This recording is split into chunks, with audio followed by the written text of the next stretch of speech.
¿Le es conocida la historia de José el Soñador? Déjeme decirle que es más que la historia de un chico con túnica de colores. Es la extraordinaria historia de un adolescente de 17 años de edad que se deja en Dios y le cree a Dios y lo ama y lo respeta, y por eso afronta con éxito 3 amenazas a su sobriedad. Pero también la historia de José es la historia de Dios, de Jehová Dios, actuando en la vida de un muchacho de 17 años de edad y en la vida de todos aquellos que deseemos dejarnos en Él, dándole la fuerza, el poder y la sabiduría para vencerse a sí mismo, para vencer los apetitos de su carne, para vencer los apetitos de su ego y para venir a ser bendición a los demás, inclusive a todo un país y a un conglomerado de naciones. La historia de José el Soñador es un canto que glorifica el nombre de Dios en medio del politeísmo de su tiempo. Permítame hablarle de las 3 amenazas a la sobriedad de José. La primera amenaza surgió lamentablemente en su casa.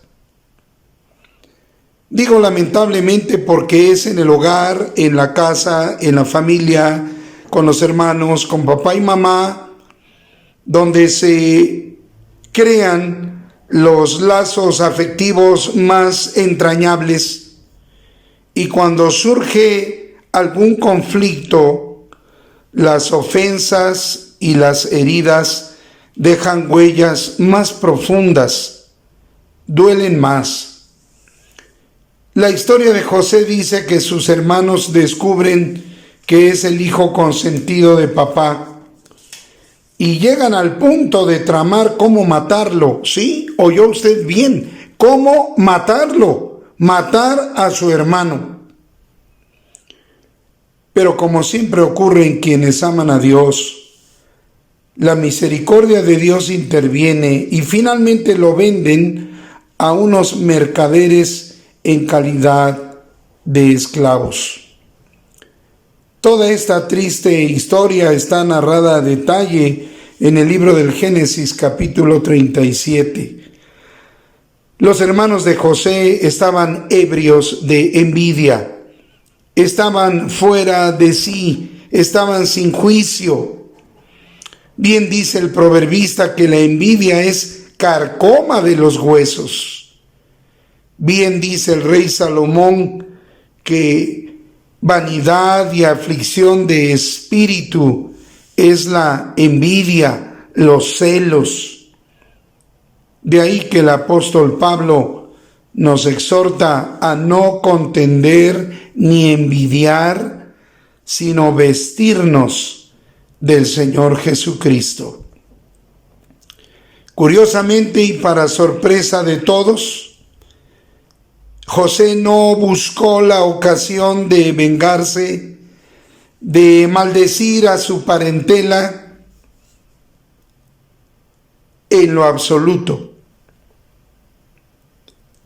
José no lo hizo porque su vida estaba sometida a Dios, y cuando estamos sometidos a Dios no permitimos que nada ni nadie nos domine, ni nos dejamos dominar por nadie, y mantenemos nuestra sobriedad en cualesquier circunstancia de la vida con la poderosa ayuda de Dios. La segunda amenaza a la sobriedad de José se da en otra casa. la casa de su patrón Potifar, el oficial de Faraón, capitán de la guardia, que lo compró a los mercaderes de esclavos. Esta historia la puedes encontrar en Génesis capítulo 39. Potifar observa que el Dios de José lo bendice y lo nombra mayordomo de su casa. Pero aparece la esposa de Potifar. Comienza a acosarlo sexualmente y al obtener negativas, dice el versículo 12 que la señora usa de violencia. José la resiste, huye, pero en la huida dejó su túnica en manos de ella. Así que, ofendida la señora, lo acusa de intento de violación. Y José para en la cárcel donde estaban los presos del rey. ¿Estás pensando que José perdió el semblante? ¿Estás pensando que está maldiciendo? ¿Estás pensando que José pensaría, mejor me hubiera acostado con esa señora? No lo creo que estaba haciendo todo eso. Sería lo lógico. Sería lo normal, inclusive sería lo justo, pero no para quien vive su vida en Dios. Quien vive su vida en Dios, nada ni nadie lo domina, ni se deja dominar por nada ni por nadie. Nadie tiene la autoridad de quitarle su sobriedad.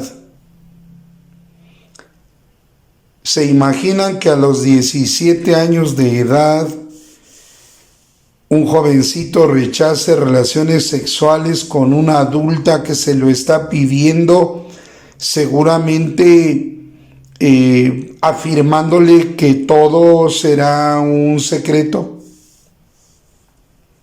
El hecho de que este joven dijera que no obedecía a una profunda relación con Dios, como lo veremos al final de este sermón. Una tercera amenaza a la sobriedad de José pudo ser su ascenso laboral como gobernador del imperio egipcio. Allá en Génesis capítulo 41, versos 40 al 46, se narra el protocolo de la investidura de José como gobernador e inclusive se menciona su boda. ¿Quién no se emborracharía de poder hasta llegar al autoritarismo? ¿Quién no se embriagaría de poder y de despotismo, habiendo sido desechado por sus hermanos, habiendo sido enjuiciado falsamente por acusaciones de una mujer perversa? Pero no fue el caso de José. En primer lugar, José mantuvo su sobriedad emocional y afectiva, y dice la Sagrada Escritura que perdonó a sus hermanos. Esto lo podemos encontrar a detalle en Génesis capítulo 45. Inclusive cuando José le explica a sus hermanos cómo es que Dios utilizó todo su rechazo y los sucesos, pareciera estar recitando Romanos 8:28, donde dice que todas las cosas ayudan a bien a los que aman a Dios. No es que Dios hizo pecar a los hermanos de José vendiéndolo a Egipto, pero aprovechó esa maldad para a la postre bendecir a José, bendecir a Egipto, bendecir a la familia de José y bendecir a las naciones. Dense cuenta que sometidos a Dios podemos perdonar cualquier agravio, por doloroso que sea, y no embriagarnos de venganza o de rencor o de amargura, y mantener la sobriedad que Dios nos ha dado en Cristo. En segundo lugar, José no se embriagó de sexo. Antes dijo no con firmeza. No permitió que sus apetitos carnales, despertados por aquella mujer, le quitaran su sobriedad. Y en tercer lugar, José no se emborrachó de poder, ni de autoritarismo, ni de despotismo. Antes sirvió a Egipto, a su familia y al mundo. ¿Cuál es la clave para mantener mi sobriedad cuando mi familia me ha agredido injustamente? ¿Cuál es la clave para rechazar un acoso sexual? ¿Cuál es la clave para no emborracharme de poder o autoritarismo o despotismo cuando Dios me permite ascender en mi vida laboral? La clave que nos da José es la que le dice a la mujer cuando lo acosa. En primer lugar, José piensa en Dios. No piensa en sus padres, no piensa en Potifar en primer lugar, piensa en Dios. Amados, antes de hablar, antes de actuar, antes de generar sentimientos, la sobriedad que Dios nos ha dado se mantiene si en primer lugar pensamos en Dios y pensamos si lo que vamos a pensar, a hacer o a sentir ofende su nombre y contraviene sus instrucciones. Dicen los pasajes que he mencionado de la Biblia que Dios lo había bendecido y José lo sabía. Estaba consciente que su éxito se debía a Dios. Dios lo bendijo en casa de Potifar e inclusive bendijo a Potifar con su presencia y con su administración. Dice la Biblia que Dios estuvo con José en la cárcel y le dio gracia ante el carcelero. La Biblia dice que Dios finalmente lo llevó a ser gobernador de Egipto. Mis amados, si Dios nos bendice tanto y nos da el regalo de vivir en sobriedad, controlados por su Espíritu Santo, nos es obligado pensar en Dios antes de realizar cualquier acto, pensamiento, toma de decisión, expresión de afectos en nuestra vida cotidiana. Si eres hijo de Dios, mantén tu sobriedad pensando en Dios antes de actuar, antes de pensar, antes de hablar. Proponte no ofender a Dios con ninguno de tus actos, dichos, pensamientos, afectos.